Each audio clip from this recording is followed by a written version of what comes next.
దేశ రాజకీయాల్లో తెలుగుదేశం పార్టీ ఓ సంచలనం. ప్రజాభిమానం, ఆదరణ ఉన్న నాయకుడు పార్టీ పెట్టి సమర్థవంతంగా నిర్వహిస్తే ఆ దెబ్బ ఎలా ఉంటుందో రుచి చూపించిన పార్టీ కూడా.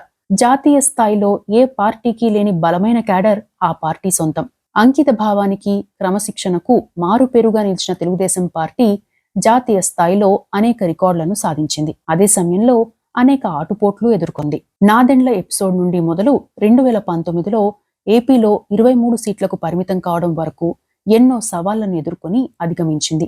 పార్టీ ఓడిపోయిన ప్రతిసారి ఇక టీడీపీ పార్టీ పని అయిపోయింది అని వైరి పక్షాలు ప్రచారం చేసినా మళ్లీ నిలదొక్కుని అధికారంలోకి వస్తూనే ఉంది. ఇతర పార్టీలకు భిన్నంగా చెక్కు చెదరని క్యాడరే టీడీపీకి ప్రధాన బలం. ప్రస్తుతం ఏపీలో అధికారంలో ఉన్న తెలుగుదేశం పార్టీ వివిధ కారణాలతో తెలంగాణలో ప్రభావం కోల్పోయింది.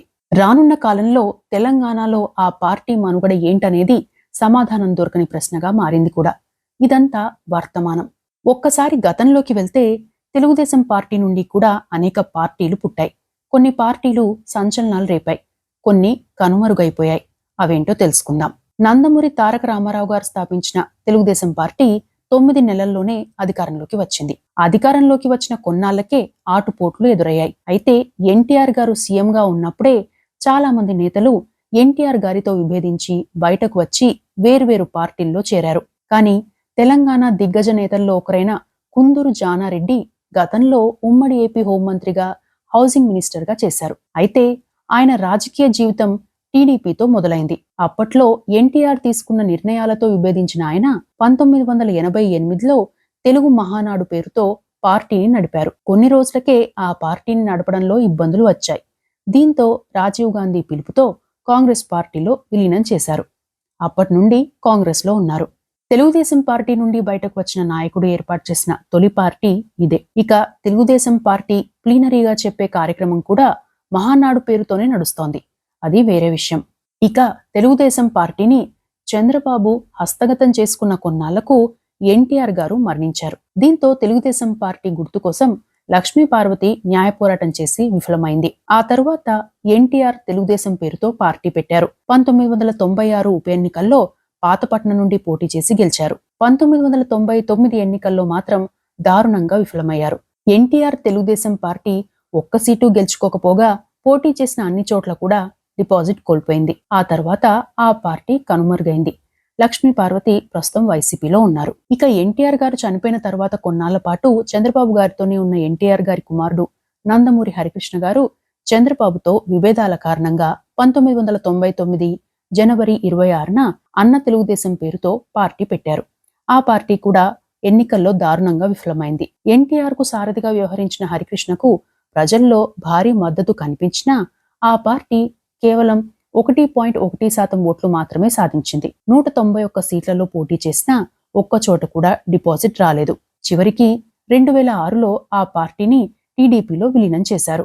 ఇక తెలుగుదేశం పార్టీ నుండి విడిపోయి పార్టీలు పెట్టి సక్సెస్ అయిన ఏకైక వ్యక్తి కేసీఆర్ మాత్రమే. దాదాపు 20 ఏళ్ల పాటు తెలుగుదేశం పార్టీలో ఉన్న కేసీఆర్ చంద్రబాబు మంత్రివర్గంలో రవాణా మంత్రిగా చేశారు. 2001లో ఆయన్ను డిప్యూటీ స్పీకర్గా నియమించారు చంద్రబాబు. అయితే తెలంగాణ నినాదంతో టీడీపీ నుండి బయటకు వచ్చిన కేసీఆర్ తెలంగాణ రాష్ట్ర సమితిని ఏర్పాటు చేశారు. ఉద్యమాన్ని నడిపించారు.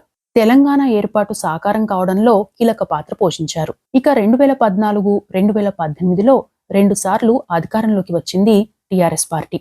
అంతేకాకుండా ఆ పార్టీ మరికొన్ని పార్టీలను విలీనం చేసుకుంది. తెలంగాణ రాష్ట్ర సమితిలో టైగర్ నరేంద్ర స్థాపించిన తెలంగాణ సాధన సమితి, విజయశాంతి పెట్టిన తల్లి తెలంగాణ పార్టీ విలీనం అయ్యాయి. ప్రస్తుతం టీఆర్ఎస్ పార్టీ బీఆర్ఎస్ గా మారింది. ఇక మరో కీలక నేత కాసాని జ్ఞానేశ్వర్ కూడా అంశాల వారీగా టీడీపీతో ఉండేవారు. అయితే 2007లో బయటకు వచ్చి మన పార్టీ పేరుతో పార్టీ పెట్టారు. కానీ రాజకీయంగా ఆయనకు పలు ఇబ్బందులు వచ్చాయి. ఆ తరువాతి కాలంలో ఆయన టీడీపీలో చేరారు. తెలంగాణ టీడీపీ అధ్యక్షుడయ్యారు. 2023 అసెంబ్లీ ఎన్నికలకు ముందు బీఆర్ఎస్ లో చేరారు. 2008లో టీడీపీలో కీలక నేత, ఉమ్మడి ఏపీ హోంమంత్రిగా ఉన్న తూళ్ల దేవేందర్ గౌడ్ తెలంగాణ ఉద్యమం నేపథ్యంలో పార్టీని వీడారు. నవ తెలంగాణ పేరుతో కొత్త పార్టీని స్థాపించారు. అయితే 2009లో ప్రజారాజ్యం పార్టీలో విలీనం చేశారు. ప్రజారాజ్యం పార్టీ తరపున మల్కాజ్గిరి ఎంపీగా, ఇబ్రహీంపట్నం ఎమ్మెల్యేగా పోటీ చేసి 2 చోట్ల ఓడిపోయారు. 2009 ఆగస్టు 3న ప్రజారాజ్యం పార్టీని వీడి మళ్లీ తెలుగుదేశం పార్టీలో చేరారు. 2012 నుండి 2018 వరకు రాజ్యసభ సభ్యుడిగా ఉన్నారు. 2009లోనే మరో కీలక నేత నాగం జనార్దన్ రెడ్డి టీడీపీని వీడి తెలంగాణ నగారా పార్టీ పెట్టారు. ఆ తర్వాత పార్టీని రద్దు చేసి బీజేపీలో చేరారు. 2018లో కాంగ్రెస్లో చేరారు. 2023లో బీఆర్ఎస్లో చేరారు. ఆ తర్వాత రాజకీయాలకు దాదాపు దూరంగా ఉన్నారు. మొత్తంగా చూస్తే తెలుగుదేశం పార్టీ నుండి విడిపోయి పార్టీ పెట్టిన వారంతా తెలంగాణకు చెందిన వారే కావడం గమనించాల్సిన అంశమే.